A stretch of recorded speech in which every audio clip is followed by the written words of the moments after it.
श्री गणेश संकटनाशन स्तोत्र अर्थ सहित। प्रणम्य शिरसा देवं गौरीपुत्रं विनायकं भक्तावासं स्मरे नित्यमायुः कामार्थसिद्धये।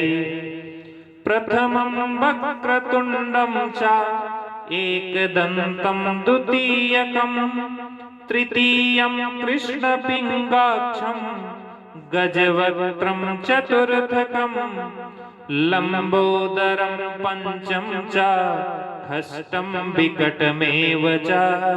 सप्तम विघ्नराजेन्द्रं धूम्रवर्ण तथाष्टमं नवम भालचन्द्रं च दशम तु विनायकम् एकादशं गणपतिं द्वादशं तु गजाननं द्वादशैतानि नामानि त्रिसन्ध्यं यः पठेन्नरः न च विघ्नभयं तस्य सर्वसिद्धिकरं परं।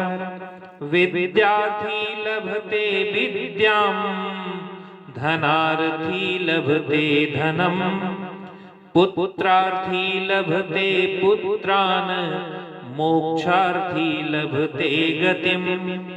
जपेद गणपति स्तोत्रं खड्भीरमासैः फलं लभेत। संवत्सरेण सिद्धिं च लभते नात्र संशयः। अष्टभ्यो ब्राह्मणेभ्यश्च लिखित्वा या समर्पयेत् तस्य विद्या भवेत् सर्वा गणेशस्य प्रसादतः। इति श्री नारद पुराणे संकटनाशनं गणेशय स्तोत्रं संपूर्णम्। नमस्कार, मैं संजय पंडित। आज मैं श्री गणेश स्तोत्र अर्थ सहित प्रस्तुत करता हूँ। उच्चारण मैं पहले कर चुका हूँ। तो अर्थ है, श्री नारद मुनि कहते हैं कि पहले मस्तक को झुकाकर गौरी पुत्र विनायक को प्रणाम कर प्रतिदिन आयु अभीष्ट मनोरथ धन संपत्ति आदि की कामना के लिए भक्तावास गणपति का स्मरण करें। पहला नाम वक्रतुंड है, दूसरा नाम एकदंत, तीसरा नाम कृष्ण पिंगाक्ष है, चौथा नाम गजवक्त्र है, पांचवा नाम लंबोदर है, छठा नाम विकट है, सातवां नाम विघ्नराज है, आठवां नाम धूम्रवर्ण है, नवां नाम भालचंद्र है, दसवां नाम विनायक है, 11वां नाम गणपति है, 12वां नाम गजानन है। जो मनुष्य भक्ति युक्त होकर सुबह दोपहर सायंकाल इन तीनों संध्या के समय यह पाठ करता है उसे विघ्न का कोई भी भय नहीं रहता।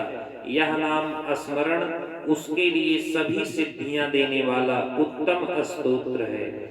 इस स्तोत्र से विद्यार्थी विद्या को प्राप्त करता है, धनार्थी धन को प्राप्त करता है, संतान की इच्छा रखने वाला संतान प्राप्त करता है और मोक्ष की इच्छा रखने वाला मोक्ष प्राप्त करता है।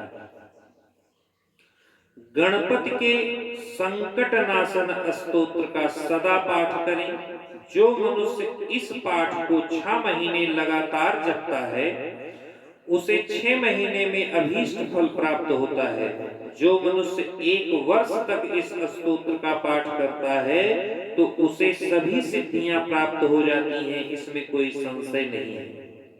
जो मनुष्य इस स्तोत्र को लिखकर 8 ब्राह्मणों को अर्पित करता है उसे गणपति की कृपा से सभी विद्याएं प्राप्त होती हैं। इस प्रकार से नारद पुराण में स्थित संकटनाशन गणपति स्तोत्र पूरा हुआ।